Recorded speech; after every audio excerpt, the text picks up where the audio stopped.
ये है हमारा रिवर्स फॉरवर्ड स्टार्टर। तो रिवर्स फॉरवर्ड स्टार्टर में हमें दो कॉन्टेक्टर का रिक्वायरमेंट होती है, एक रिवर्स में चलाने के लिए और एक फॉरवर्ड में चलाने के लिए। और यहाँ पे हमारा एक ओवरलोड रिले रहेगा जो कि मोटर को प्रोटेक्शन। एक डबल पोल का MCB लगाएंगे यहाँ पे न्यूट्रल और फेस कंट्रोलिंग के लिए। एक NC बटन रहेगा जो कि मोटर को स्टॉप करने के लिए। एक फॉरवर्ड के लिए NO रहेगा और एक रिवर्स के लिए NO टर्मिनल रहेगा यहाँ पे। तो चलिए हम वीडियो को स्टार्ट करते हैं। तो सबसे पहले हम न्यूट्रल का वायरिंग करेंगे। तो न्यूट्रल का वायरिंग करने के लिए MCB का इनपुट में हम यहाँ पे न्यूट्रल दे देंगे और जब यहाँ से आउटपुट करेंगे तो इसको ले जा करके हम रिवर्स का A1 टर्मिनल में लूप कर देंगे और यहीं से एक वायर को उठाएंगे, इसको ला करके हम फॉरवर्ड का A1 टर्मिनल में दे देंगे।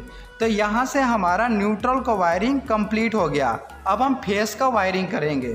तो फेस का वायरिंग करने के लिए MCB का इनपुट में हमारा फेस आएगा और यहाँ से जब हम आउटपुट करेंगे, देखिए ध्यान दीजिएगा, इसको ले करके हम आएंगे और ओवरलोड रिले का 95 नंबर में दे देंगे जो कि NC टर्मिनल होती है। जब कोई भी मोटर फॉल्ट होता है तो ये NC NO बन जाता है, तो आगे सप्लाई जाना बंद हो जाता है। तो 96 से हम आउटपुट करेंगे और इसको ले जा करके हम ये जो स्टॉप करने के लिए यहाँ पे NC टर्मिनल लगाए हैं इसका इनपुट में दे देंगे। ठीक है फ्रेंड्स। और इसका आउटपुट से एक वायर को उठाएंगे और इसको ले करके आएंगे और NO का इनपुट में दे देंगे जो कि रिवर्स का है।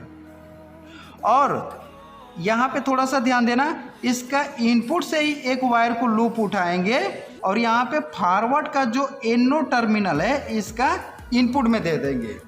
तो सबसे पहले हम वायरिंग रिवर्स का कर लेते हैं, इसके बाद हम फॉरवर्ड का करेंगे। तो रिवर्स का वायरिंग करने के लिए इसका रिवर्स का जो NO बटन है इसका आउटपुट से वायर को हम उठाएंगे और इसको ले करके आएंगे। तो रिवर्स का वायरिंग करना है, तो रिवर्स का वायरिंग करने के लिए फॉरवर्ड का NC से रिवर्स को देंगे। NC से क्यों देंगे हम आपको अभी समझा रहे हैं।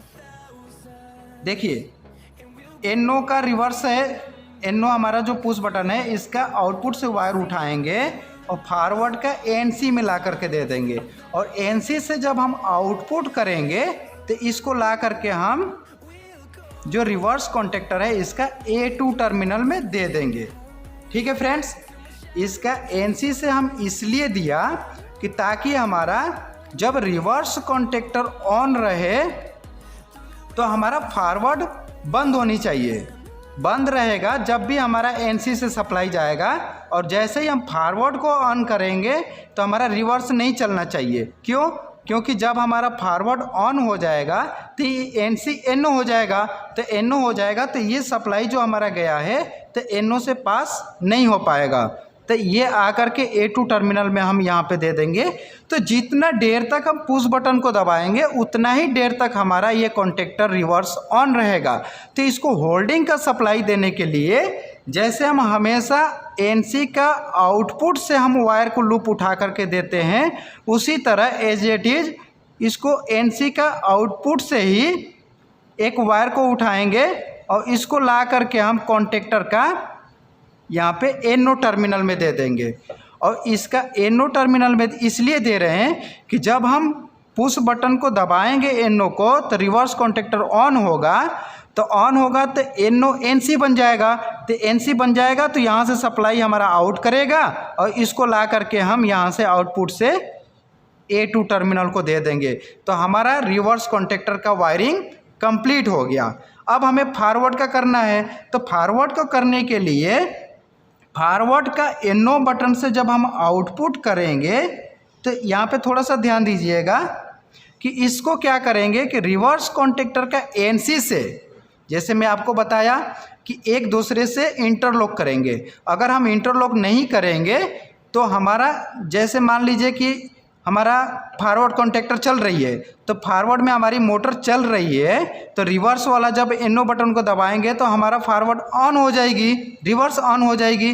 तो रिवर्स ऑन हो जाएगी तो हमारा शॉर्ट सर्किट हो जाएगा। इसीलिए हम एक दूसरे से इंटरलॉक करते हुए देंगे।